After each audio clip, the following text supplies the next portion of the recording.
Próxima prova da Fundação Carlos Chagas, Tribunal Regional Federal da Primeira Região, foi uma prova realizada aí no ano de 2014. E vamos ver como ele começa. Ele começou com uma questão de ergonomia novamente, né? Entre as desordens osteomusculares relacionadas ao trabalho, chamado DORT, do cirurgião dentista, é caracterizado por ruptura ou estiramento nos pontos de inserção do cotovelo, ocasionando um processo inflamatório que atinge os tendões, músculos e os respectivos tecidos que o recobrem. É aquilo. Existem as particularidades de cada banca, né? Esse assunto você não vê rotineiramente em boa parte das bancas, mas na FCC você tem que saber. O que significa essa inflamação e ruptura do estiramento da inserção do cotovelo? Será que é tenocenovite, desse doutor aqui?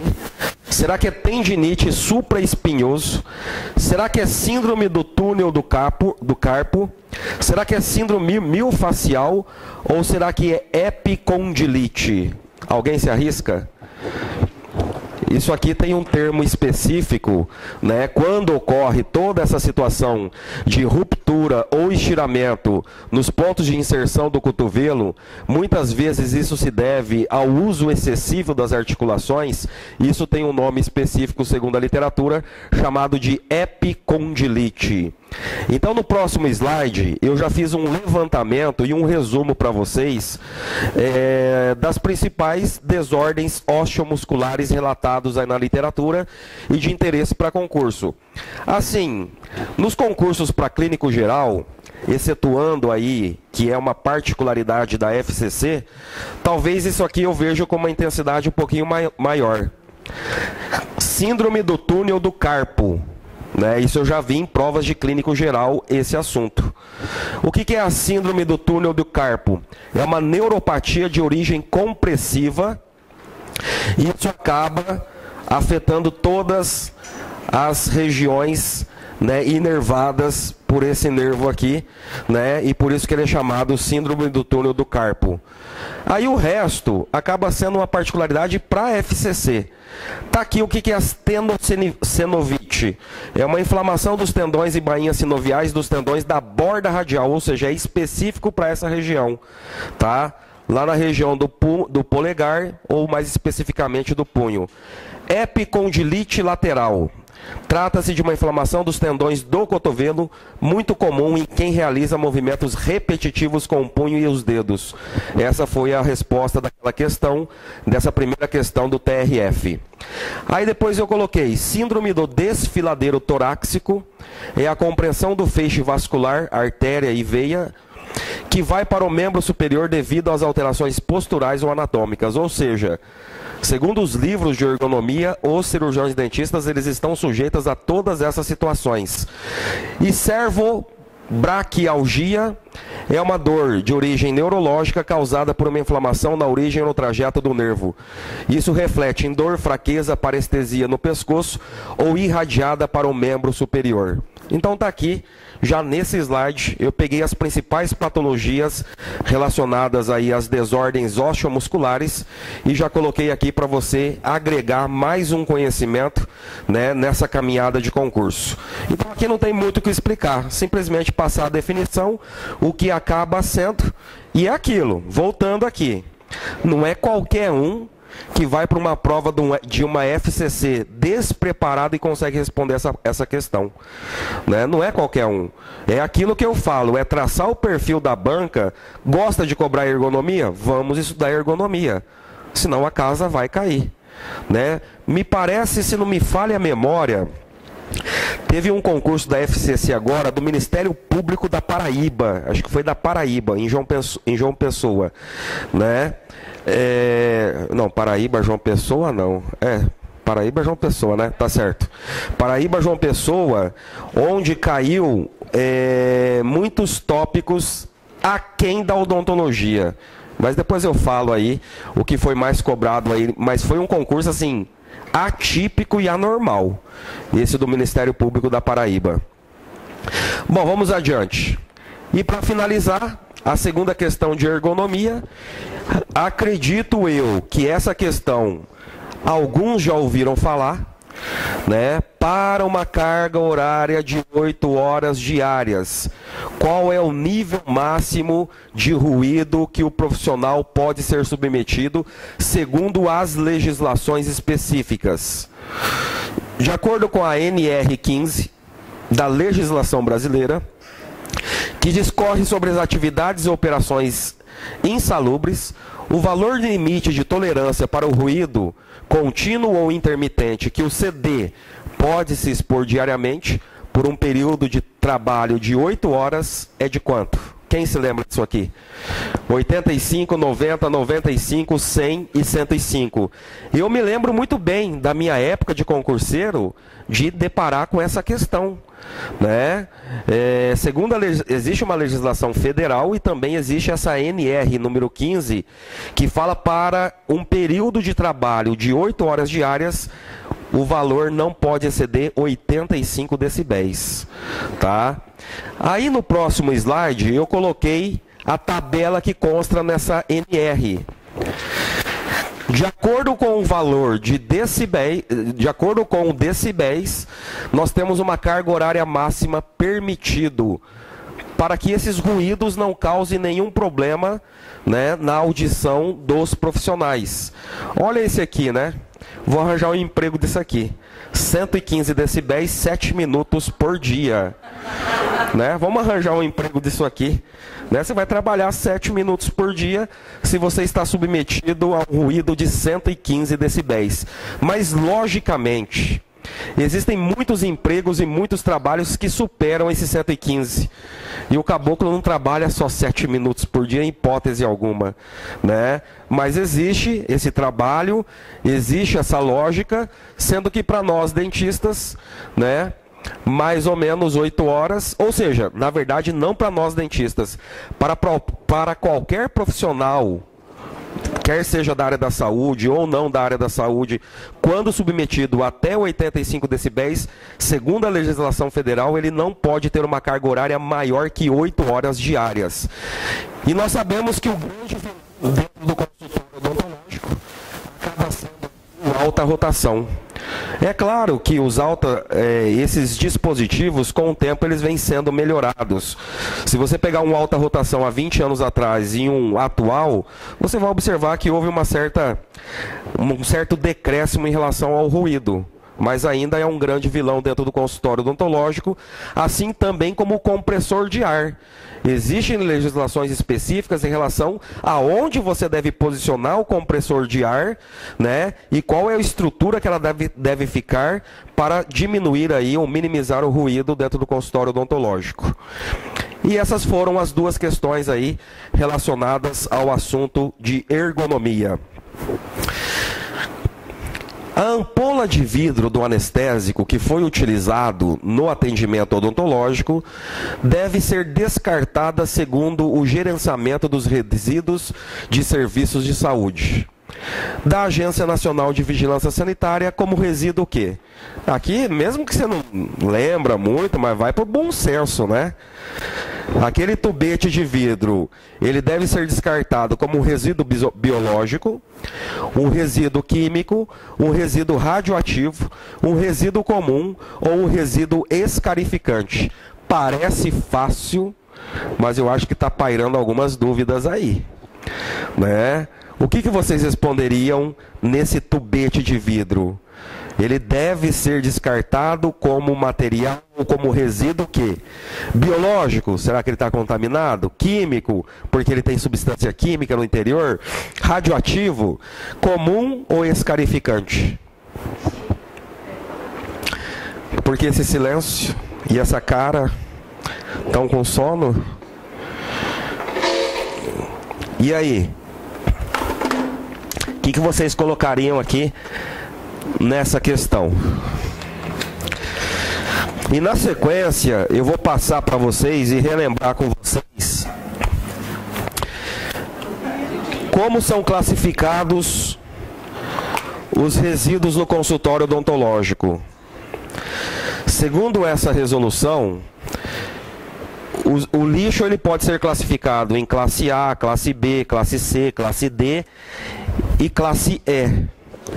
né? No momento onde nós vamos descartar, existem recipientes específicos para que nós possamos depositar esses resíduos. Bom, mas primeiro vamos responder essa questão. Isso aqui é um resíduo escarificante, tá? Ah, mas professor, não tem ponta, não tem nada, mas é vidro, se quebra, né?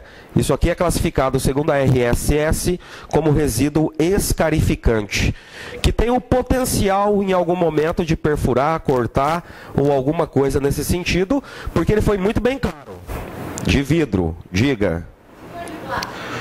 Se for de plástico, aí que é a pergunta, né? Sabe que eu não tinha pensado nisso?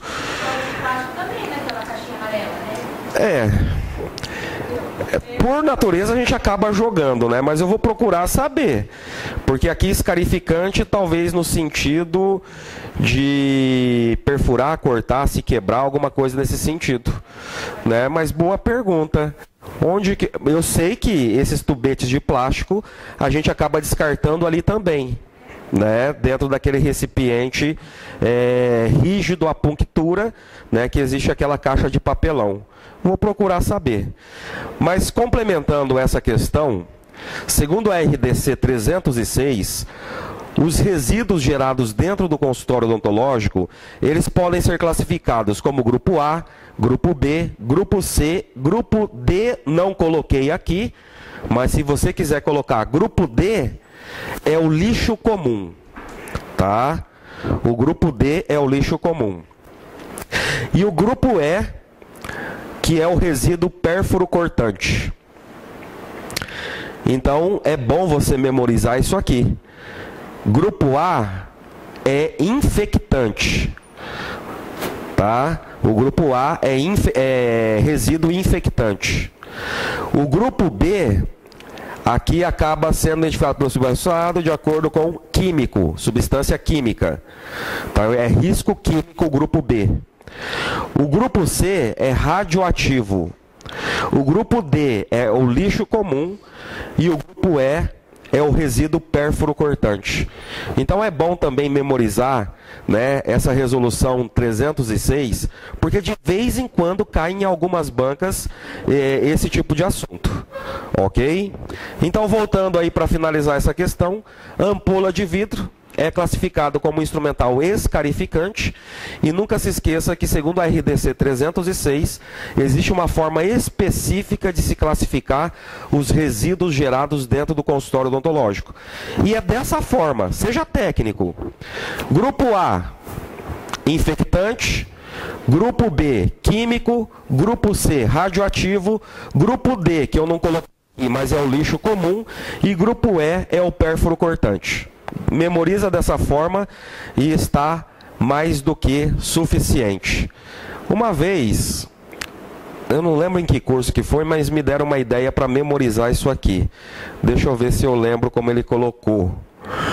O grupo E, o aluno me deu uma dica uma vez. Professor, o grupo E, a letra E parece um estridente deitado. Você colocar ele em cima, né, parece um estridente. Tem ponta, então é pérfuro cortante. Então, essas associações que a gente faz, que a gente nunca mais acaba nos esquecendo. Vocês lembram o símbolo da radiação? O símbolo da radiação parece um monte de C, né, entrelaçado. Acho que é mais ou menos aqui, ou alguma coisa nesse sentido. Então, você memoriza, né? Isso aqui é o símbolo da radiação, por exemplo. O grupo B, que é o químico, aí você decora, grupo B é químico. E o grupo A, infectante. Tenta achar alguma associação aí, né, para você decorar isso aí, os demais. Vamos adiante. Nós respondemos numa das provas da FCC, que foi o TRE de Roraima, assuntos relacionados à imunização. A questão retornou agora na prova do TRF de 2014. Para a equipe odontológica, a barreira biológica para prevenir a hepatite B é: o que nós devemos fazer para prevenir a contaminação contra a hepatite B? O uso de equipamentos de proteção individual, a desinfecção dos equipamentos e instrumentais contaminados, a esterilização dos equipamentos e instrumentos contaminados, a vacinação ou a lavagem das mãos. O que vocês anotariam nessa questão? Uma vez caiu numa das provas que não foi FCC da seguinte forma: qual é o método mais racional para se prevenir contra a hepatite B? Qual que é o método mais racional? Vacinação, imunização. Então aqui na mesma linha de raciocínio, né? Qual é a principal barreira que nós podemos emanar para justamente evitar aí a contaminação contra a hepatite B? A vacinação, né? E nunca se esquecendo que a vacinação, só para relembrar, a vacinação contra a hepatite B é feita em 3 doses no tempo 0, 1 e 6 meses.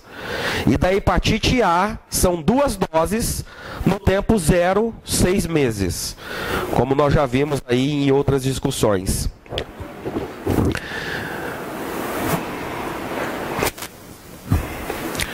Mais uma questão de biossegurança. Essa também está tranquila, é meio que classicona dentro de concursos. Qual é a técnica de desinfecção e a solução utilizada recomendado para os moldes de alginato, que são os hidrocoloides irreversíveis? Como que você vai fazer aí o trabalho, a desinfecção em cima do alginato? Será que é imersão por 10 minutos e eu vou utilizar hipoclorito de sódio a 5%? Será que é imersão durante 10 minutos, só que é hipoclorito a 1%? Será que é imersão durante 30 minutos com glutaraldeído? Spray com hipoclorito de sódio a 5%? Ou spray com hipoclorito de sódio a 1%? Então aqui eu tenho que levar em consideração 2 pontos, né? Qual é a substância e qual é a forma? Será que eu posso fazer a imersão? Fazer a imersão por até quanto tempo? Será que existe outro método para que eu possa fazer a desinfecção do alginato? Então isso aqui é aquilo que eu vivo falando. É um assunto relativamente clássico dentro de concursos e tem que decorar também. Vamos lá. Deixa eu fazer uma pergunta antes de continuar. Quais são as substâncias químicas que podem ser indicadas para a desinfecção de moldes de hidrocoloide irreversível, que é o alginato? Primeira pergunta é essa. Quais são as substâncias químicas que podem ser utilizadas? É o hipoclorito de sódio a 1% e tem mais uma. E os iodóforos. Então são somente essas duas. Ou se utiliza o iodóforo, ou se utiliza o hipoclorito de sódio a 1%. Ponto. Agora, qual é o método e o mecanismo de utilização dessas substâncias? Você pode fazer imersão? Pode, mas não é muito recomendado a imersão, tá? Porque nós temos que lembrar que o hipoclorito, ele é extremamente hidrofílico. Então ele reage muito na presença de água, e se você infiltrar isso aí, o que vai acontecer? Ele vai absorver água, ele vai sofrer o fenômeno de embebição e vai distorcer a moldagem. Então não é muito recomendado a imersão. Só que se você for fazer a imersão, essa imersão não pode ultrapassar não mais que 10 minutos. Então vamos analisar a letra B. Olha, a letra A é um absurdo, porque eu não utilizo a soda clorada, né? Que é o hipoclorito a 5%. Eu posso utilizar o hipoclorito a 1%? Por imersão, posso. Mas olha o que ele colocou: durante 10 minutos. A literatura coloca não mais que 10 minutos. Então a letra B, para quem não prestou atenção, poderia passar um pouco batido aí, tá?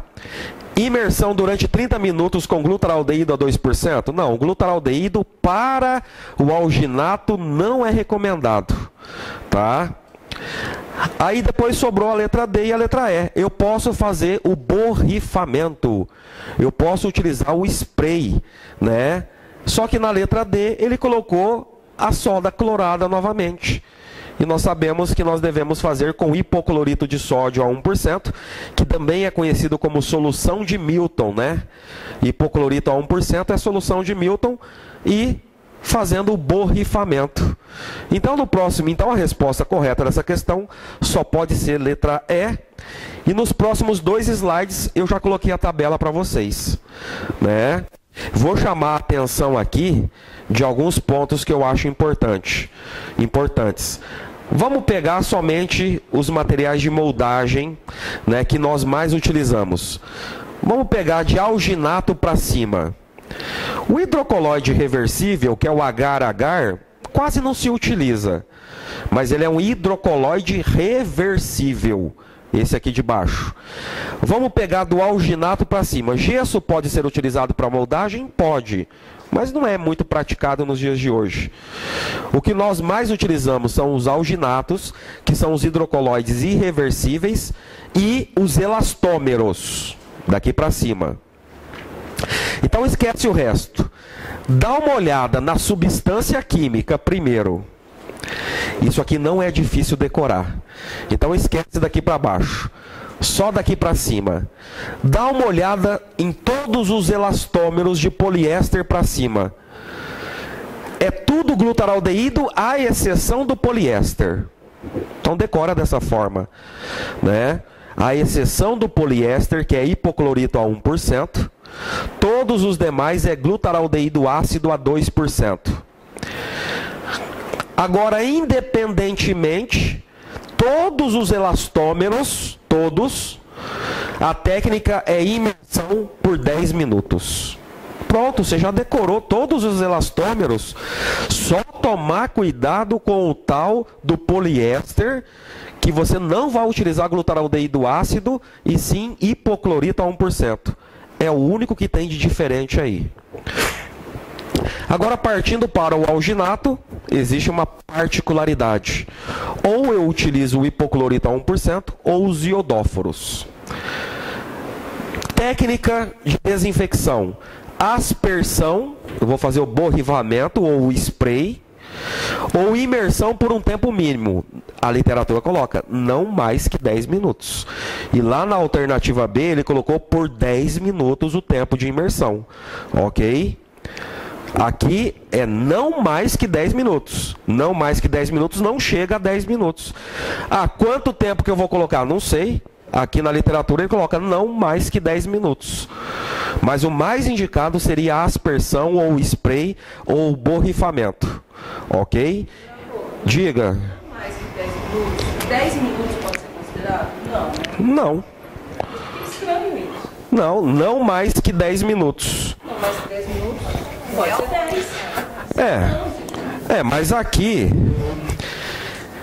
imersão durante 10 minutos. Não mais que 10 minutos, na minha perspectiva, não deve nem chegar a 10 minutos.